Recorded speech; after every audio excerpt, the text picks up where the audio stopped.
ஞானானந்தமயம் தேவம் நிர்மலஸ்படிகாகிருதிம் ஆதாரம் சர்வ வித்யாநாமய கிரீம் உபாஸ்மகே. நெக்ஸ்ட் ஜென் யூடியூப் சேனல் நேயர்களுக்கு அஸ்ட்ரோ KS ஐயங்காரின் பணிவான நமஸ்காரங்கள். குரு வக்ர நிவர்த்தி 17/3/2026 26/5/2026 வரலும் உண்டான காலகட்டம். இவ்வளோ நாளாக வக்கரகதியில் இருந்திருக்கார். கிட்டத்தட்ட ஒரு 3 மாதம், அதாவது ஜனவரியிலேருந்து பார்த்தேனால் 3ஆம் மாதம் இப்போ வரலும் வக்கரகதியில் இருந்திருக்கார். வக்கரகதின்னா என்ன அப்படின்னும்பொழுது, எந்த ஒரு கிரகமும் வக்கரத்தில் இருக்கும்பொழுது அதனுடைய வீரியம் கம்மியாக இருக்கும். அதனால் அது செயல்படக்கூடிய காரகத்துவமும் எந்த பாவகத்தில் இருக்கோ அந்த பாவகமும் காரகத்துவத்தை செய்ய முடியாத காலகட்டமாக அமையும்.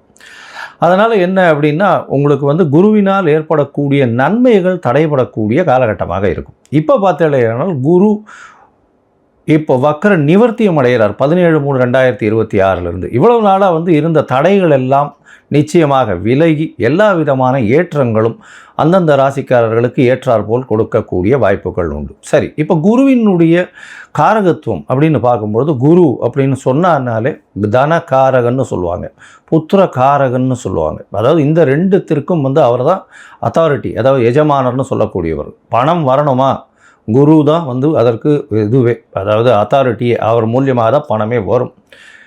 குரு டிசிப்ளின், அதாவது சட்டத்திட்டங்கள், அதாவது உங்களோட நேர்மை வழிபடுத்துதல், நியாயமாக இருத்தல், இது எல்லாத்துக்குமே குரு தான் காரகத்துவம். காரகத்துவம்ல குருன்னு சொன்னாலே அந்த பார்த்த வீடு எல்லாமே, அவர் பார்த்த இடங்கள் எல்லாம் சுபம் அப்படின்னு சொல்லக்கூடியது ஜோதிட சாஸ்திரம். குரு பார்த்தால் கோடி நன்மை அப்படி சொல்லக்கூடியது. அதனால் குருவின் பார்வை அப்படின்றது மிகவும் விசேஷம். எந்த ஒரு தீய கிரகத்தின் மீது குரு பார்த்தாலும் அது மிகப்பெரிய ஏற்றத்தை கொடுக்கும். அதாவது குருவின் பார்வை அப்போ என்னென்ன அப்படின்னா, பொதுவாகவே எல்லா கிரகங்களுக்கும் 7ஆம் இடம்னு சொல்லக்கூடிய 180 டிகிரி பாகையில் பார்வைகள் இருக்கும். இதை தவிர குருவினுடைய பார்வை அப்படின்னு பார்க்கும்பொழுது 5ஆம் இடமும் 9ஆம் இடமும் பார்வை பலம் அதிகமாக இருக்கும். இதில் பார்த்தீங்கன்னா 9ஆம் இடம் மிகுந்த பலத்தோடு இருக்கும், 7ஆம் இடம் அதற்கு சற்று கம்மியாக இருக்கும், 5ஆம் இடம் சற்று கம்மியாக இருக்கும்.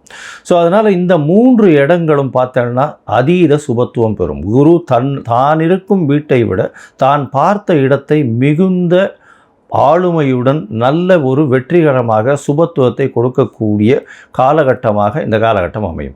குரு பார்த்தாலே கோடி நன்மை. அந்த 3 இடங்களும் சுபம் பெறும், வளரும். அந்த இடங்கள் எல்லாமே வளரக்கூடிய வாய்ப்பு உண்டு. அதாவது அவர் இருக்கக்கூடிய இடம் அப்படின்னு சொல்லக்கூடியது முதல்ல எந்த ராசியில் இருக்கிறோ அந்த ராசி வளம் பெறும். அந்த ராசியில் பார்த்தேன்னா, ஒருவேளை இப்போ புதனுடைய ராசியான மிதுனத்தில் குரு வக்ர நிவர்த்தி அடைகிறார்.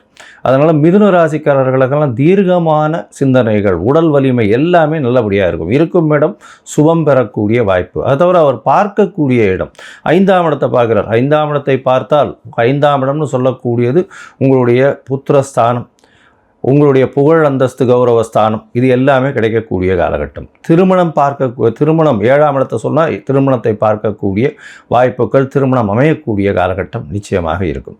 அது தவிர பார்த்தீங்கன்னா உங்களுக்கு 9ஆம் இடம் அப்படின்னு சொல்லக்கூடிய, அதாவது குருவினுடைய பார்வை 9ஆம் இடம்னு சொல்லக்கூடிய இடத்துல இருக்கிறதுனால குரு பார்க்க கோடி நன்மை, தந்தையின் மூலியமாக சொத்துக்கள் வரும், வெளிநாடு வெளியூர் போகக்கூடிய பாக்கியங்கள்லாம் வரும். ஏன்னா 9ஆம் இடத்தை குறிக்கக்கூடிய மேல் படிப்பு, அந்த விஷயங்கள், தந்தையினுடைய உடல்நிலை, இது எல்லாமே ஏற்றமாக இருக்கக்கூடிய காலகட்டமாக இந்த காலகட்டம் ஆகும். அதனால் குரு உங்களுக்கு எந்தெந்த இடத்துல இருக்கார் அப்படின்றத பொறுத்து, அவருடைய பார்வை எந்தெந்த இடத்துல விழறதுன்றதை பொறுத்து உங்களுடைய ஏற்றங்களும் இறக்கங்களும் இருக்கக்கூடும் அப்படின்றது தான் இந்த பொதுவான விஷயம். இப்போ இது கோச்சாரத்தில் பிரகாரம், அதாவது இந்த காலகட்டத்தின் கோல்சார பிரகாரம் அமையக்கூடிய விஷயம். உங்களுடைய தசாபுக்தியினுடைய அடிப்படையில் தான் இதனுடைய மாறுதல்கள் தெரியும். சரி, இந்த குரு ஒருவேளை உங்களுக்கு நல்ல ஒரு பலன்களை கொடுக்கல, மறைந்த இடத்திலிருந்து போயிடுறார் அப்படின்ற பொசிஷனில் குருவுக்கு உண்டான என்ன எளிய பரிகாரங்கள் செய்யலாம் அப்படின்னு பார்த்தேன்னா, குருவுக்கு உண்டான எளிய பரிகாரங்கள்னு சொல்லக்கூடியது பார்த்தேன்னா, ஒரு அருகில் இருக்கக்கூடிய மஞ்சள் கலர் வஸ்திரம் தானம் கொடுக்கறது, அது தவிர மஞ்சள் தானம் கொடுக்கறது, சந்தனம் தானம் கொடுக்கறது, அது தவிர அதாவது பூஜை பொருட்கள் வாங்கி தானம் கொடுக்கறது. இந்த காலகட்டத்தில் பார்த்தீங்கன்னா குருவுக்கு உண்டான பூ, அதாவது முல்லைப்பூ குருவுக்கு உண்டானது, அது வாங்கி கொடுக்கறது, அதாவது அருகில் இருக்கக்கூடிய தட்சிணாமூர்த்தி சன்னதியில் வாங்கி சாத்தக்கூடியது. குருவுக்கு உண்டானது எலுமிச்சம்பழம், அது கொடுக்கலாம். அது தவிர வந்து இனிப்பின் சுவை அப்படின்னு சொல்லக்கூடியது சக்கரை பொங்கல் வாங்கி இது பண்ணலாம், நெய்வேத்தியம் பண்ணி எல்லாருக்கும் கொடுக்கலாம். அது தவிர வந்து இந்த பாதாம் பிஸ்தா இந்த மாதிரியான ட்ரை ஃப்ரூட்ஸ் வாங்கி கொடுக்கக்கூடியது.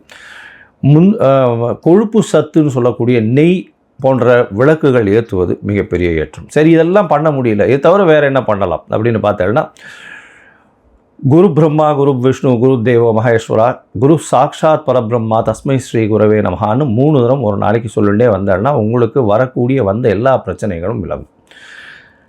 இல்லை இன்னொரு குரு காயத்ரி மந்திரம் இருக்குது. அதாவது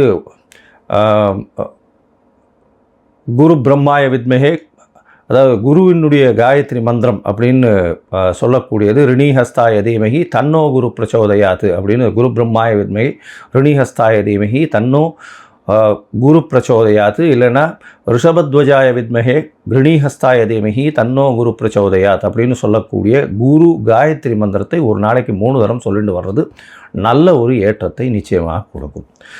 ஏன் குருவை வந்து ரொம்ப முக்கியமாக பார்க்குறோம் அப்படின்னா, குரு மூலியமாகத்தான் செல்வங்கள் வரும். ஏன்னா அவர் வந்து தனக்காரகன்னு சொல்லக்கூடியவர். திருமணத்திற்கு குருபலன் வந்தாச்சா அப்படின்றது தான் கேட்குறது. பெண்களுக்கு குரு பலம் வந்தாச்சா அப்படின்னு சொல்லக்கூடியது.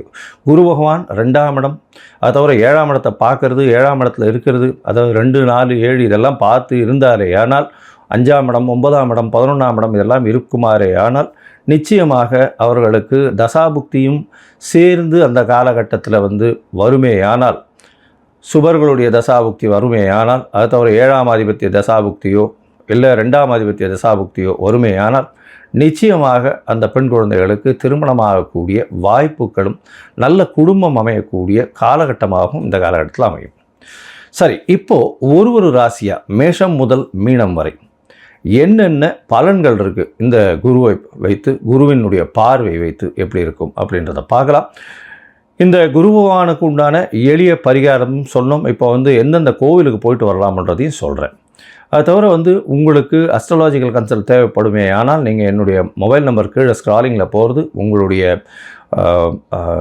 நீங்கள் எனக்கு ஃபோன் பண்ணுங்க, உங்களுடைய பெயர், உங்களுடைய date time place of birth, உங்களுடைய தாய் தந்தையார் பெயர் இது வரலும் நீங்கள் அனுப்பிச்சிங்களே ஆனால் உங்களுடைய இது சார்ட்டு போட்டுட்டு, அதாவது ஆஸ்ட்ராலஜிக்கல் சார்ட்டை போட்டுட்டு, ஹாரோஸ்கோப்பை போட்டுட்டு, ஜாதகத்தை போட்டுட்டு அதில் சந்தி இருக்கான்னு பார்த்து அதற்கு பிறகு உங்களோட பேசுகிறேன். அப்போ வந்து உங்களுடைய சந்தேகங்களை கேளுங்க, உங்களோட பேசுகிறேன்.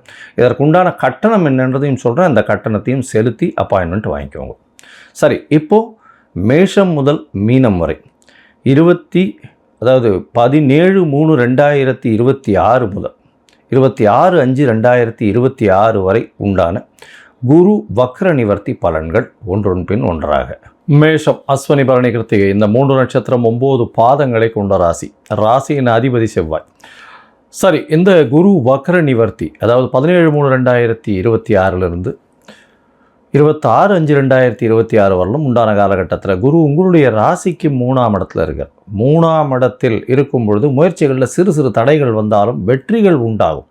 ஏன்னா தடையை மீறி வெற்றிகளை கொடுக்கக்கூடிய காலகட்டமாக அமைய போகிறது. 3ஆம் இடம்னு பார்த்தேனால் உங்களுடைய முயற்சி ஸ்தானம், உங்களுடைய இளைய சகோதர ஸ்தானத்தில் சுபகிரகமான குருவே இருக்கிறது பெரிய விசேஷத்தை கொடுக்கும். உங்களுடைய இளைய சகோதரத்தோடு நல்ல ஒரு ஏற்றம் இருக்கக்கூடிய காலகட்டமாக இது அமைய போகிறது. சரி, இந்த 3ஆம் இடத்தில் இருக்கக்கூடிய குரு பகவான், குரு புனர்பூசம் 1ஆம் பாதத்தில் இருக்கார். புனர்பூசம் 1ஆம் பாதம்னு சொல்லக்கூடியது உங்களுக்கு வந்து அதாவது நவாம்சத்தில் பார்த்தாலேயானால் மேஷத்திலே இருக்கும். அதனால் முதல்ல வந்து 17/3 31/3/2026 வரலும் புனர்பூசம் 1 இருக்கார். அதற்கு பிறகு புனர்பூசம் 2 அதில் வந்து பார்த்தேன்னா கிட்டத்தட்ட வந்து 30/4/2026 வரலும் இருக்கார். அதற்கப்புறம் புனர்பூசம் 3 வந்து 26ஆம் தேதி 5ஆம் மாதம் வரலும் இருக்கார். இந்த காலகட்டத்தில் முதல்ல இருக்கக்கூடிய புனர்பூசம் 1 பார்த்தடையானால் உங்களுடைய உடல்நிலையில் நல்ல ஏற்றம் இருக்கும், தீர்க்கமான சிந்தனைகள் இருக்கும், எடுத்த காரியங்களில் வெற்றி இருக்கக்கூடிய காலகட்டம். எப்போது 17/3 30/3/2026 வரலும் உண்டான காலகட்டத்தில். அதை தவிர பார்த்தடையானால் உங்களுடைய பேச்சில் நல்ல நளினம் இருக்கும். 31/3க்கு அப்புறம் பார்த்தோம்னா பேச்சின் மூலியமாக வெற்றிகள் கிடைக்கக்கூடிய காலகட்டமாக அமையும். அது தவிர பார்க்கும்பொழுது உங்களுடைய குடும்பத்தில் நல்ல சுபமான நிகழ்ச்சிகள் நடக்கக்கூடிய வாய்ப்பு, குடும்பத்தில் நல்ல ஒரு ஏற்றம் இருக்கக்கூடிய காலகட்டம், பண வரவு நல்லபடியாக இருக்கும். இதை தவிர பார்க்கும்பொழுது உங்களுடைய ராசிக்கு பார்த்தாலேயானால் புனர்பூசம் 3ஆம் பாதத்தில் குரு, அதாவது ஏப்ரல் கடைசியில் ஏப்ரல் 30, 2026 26/5/2026 வரலும் உண்டான காலகட்டத்தில் பார்த்தாலேயானால் இளைய சகோதரர்களோட நல்ல ஒரு உடன்பாடு இருக்கக்கூடிய வாய்ப்பு, முயற்சிகள் நல்ல வெற்றி பெறக்கூடிய காலகட்டமாக அமையும். முயற்சிகள் மூலியமாக நிச்சயமான வெற்றியை இலக்கை தொடக்கூடிய வாய்ப்புகள் உண்டு. சரி, இந்த குருவினுடைய வக்ர நிவர்த்தியில் குருவின் பார்வை எந்த மாதிரியான மாற்றத்தை கொடுக்கும் அப்படின்னு பார்த்தாலேனால், குரு உங்களுடைய ராசிக்கு 3ஆம் இடத்துல இருக்கார், உங்களுடைய ராசிக்கு சமசப்தமத்தை பார்க்குறார். சமசப்தமத்தை பார்க்கும்பொழுது உங்களுக்கு பார்த்தாலேனால் திருமண யோகம் வரக்கூடிய வாய்ப்பு உண்டு. மேஷராசிக்காரர்களுக்கு இவ்வளவு நாளாக திருமண பாக்கியங்கள், திருமணங்கள் தடைப்பட்டு கொண்டு இருக்குமே, ஆனால் அது திருமணத்தை இந்த காலகட்டத்தில் ஏற்படுத்தி கொடுக்கக்கூடிய வாய்ப்புகள் நிச்சயமாக உண்டு. திருமண பாக்கியம் அமையும். சரி, அதற்கு பிறகு பார்த்தாலேனால் உங்களுடைய ராசிக்கு 9ஆம் இடத்தை பார்க்குறார். வெளிநாடு போய் படிக்கக்கூடிய யோகத்தை கொடுப்பார். தந்தையின் சொத்துக்களை கொடுக்கக்கூடிய வாய்ப்பு, தந்தையின் மூலியமாக நல்ல ஒரு ஏற்றமாத செய்தி, தந்தையினுடைய வியாபாரங்கள் உங்கள் கைக்கு வரக்கூடிய வாய்ப்பு, தந்தையின் மூலியமாக சொத்துக்கள் வரும், தந்தையின் மூலியமாக பணம் வரக்கூடிய காலகட்டமாக அமையும். உங்களுடைய ராசிக்கு பார்த்தாலேயானால் 11ஆம் இடத்தையும் குரு பார்க்குறார். தொழிலில் அபரிமிதமான ஏற்றம் இருக்கும், எடுத்த காரியங்களில் வெற்றி இருக்கக்கூடிய வாய்ப்புகள் உண்டு. அதனால் மொத்தத்தில் பார்க்கும் பொழுது இந்த குருவினுடைய வக்ர நிவர்த்தி பெரிய ஏற்றத்தை மேஷராசிக்காரர்களுக்கு கொடுக்க போகிறது. திருமணம் ஆகக்கூடிய பாக்கியம் உண்டு. உங்களுடைய ராசிக்கு எதிர்பாலினத்தவர் மூலியமாக நல்ல ஒரு ஏற்றம், கூட்டு தொழிலில் வெற்றி நிச்சயமாக கிடைக்கக்கூடிய வாய்ப்புகள் நிச்சயமாக இருக்கும். எடுத்த காரியங்கள் அனைத்தும் நிறைவேறக்கூடிய வாய்ப்பு, இளைய சகோதரர் மூலியமாக நல்ல ஒரு ஏற்றம் கிடைக்கக்கூடிய காலகட்டமாக அமையும். உங்களுடைய ராசிக்கு வெளிநாடு போய் படிக்கக்கூடிய பாக்கியம் கிடைக்க போகிறது. புதிய முயற்சிகள் எல்லாமே வெற்றி பெறக்கூடிய வாய்ப்புகள் நிச்சயமாக இருக்கும். தொழிலில் அதீதமான லாபங்கள் கிடைக்கும். தந்தையின் மூலியமாக சொத்துக்கள் வரக்கூடிய வாய்ப்புகள் இந்த காலகட்டத்தில் அமைய போகிறது. அது தவிர பார்த்தீங்கன்னா இந்த காலகட்டத்தில் நீங்கள் அருகில் இருக்கக்கூடிய ஆஞ்சநேயர் கோவிலில் சுண்டல் வியாழக்கிழமை சுண்டல் விநியோகத்துக்கு கொடுங்க. அது குருவினுடைய அதாவது தானியமாக சொல்லக்கூடியது. மூக்கு கடலைன்னு சொல்லுவாள், அதாவது வெள்ளை மூக்கு கடலைன்னு சொல்லுவாள். அது இது சுண்டல் பண்ணி கொடுக்க சொல்லுங்க, நைவேத்தியம் பண்ணிவிட்டு ஆஞ்சநேயருக்கு நைவேத்தியம் பண்ணிவிட்டு கொடுக்க சொல்லுங்க. நிச்சயமாக உங்களுக்கு வரக்கூடிய வரவிருந்த எந்த ஒரு தடைகளாக இருந்தாலும் விலகிச் செல்லும். உங்களுடைய ராசிக்கு 11ஆம் இடத்தையும் குரு பார்க்கறதுனால லாபங்கள் மிகப்பெரிய ஏற்றத்தை கொடுக்கும். எப்படின்னா 11ஆம் இடம்னு சொல்கிறது லாபஸ்தானம். குரு என்பவர் தனக்காரகனே லாபஸ்தானத்தை பார்க்கறதுனால கேட்கவே வேண்டாம். எந்த ஒரு தொழிலாக இருந்தாலும் எடுத்த தொழிலில் அத்தனையிலும் வெற்றி, எடுத்த காரியங்களில் நிச்சயமாக வெற்றி அடையும். அதுவும் இந்த நிலத்தரகர்களுக்கெல்லாம் பெரிய ஏற்றம் கிடைக்கக்கூடிய காலகட்டம். மருத்துவ வணிகர்கள், மருந்து சம்பந்தப்பட்ட வியாபாரம், மணல் ஜல்லி அந்த மாதிரியான வியாபாரங்கள்லாம் பெரிய ஏற்றத்தை கிடைக்கக்கூடிய வாய்ப்புகள் இந்த காலத்தில் உண்டு. இந்த காலகட்டத்தில் நீங்கள் அருகில் இருக்கக்கூடிய குரு பகவானுக்கு உண்டான திருத்தலம் அப்படின்னு சொல்லக்கூடிய இடம் அப்படின்றது தக்கோலம்னு ஒன்று இருக்குது பக்கத்தில். அந்த தக்கோலம் போயிட்டு வாங்க. குரு பகவானுக்கு உண்டான கோவில் இருக்குது. அந்த இடத்துல உங்களுக்கு வரக்கூடிய எல்லா பிரச்சனைகளும் போயிட்டு வர்றதன் மூலியமாக நிச்சயமாக தவிடுபடியாக போகும். வாரம் அதாவது இந்த வியாழக்கிழமை அன்னைக்கு குரு பகவானை போய், அதாவது இந்த நவகிரகத்தில் இருக்கிற குரு பகவானை சேவிச்சுட்டு வர்றதும், தட்சிணாமூர்த்தியை வணங்கி வருவதும் நிச்சயமாக ஒரு பெரிய ஏற்றத்தையும் மாற்றத்தையும் உங்கள் வாழ்வில் நிச்சயமாக வரக்கூடும்.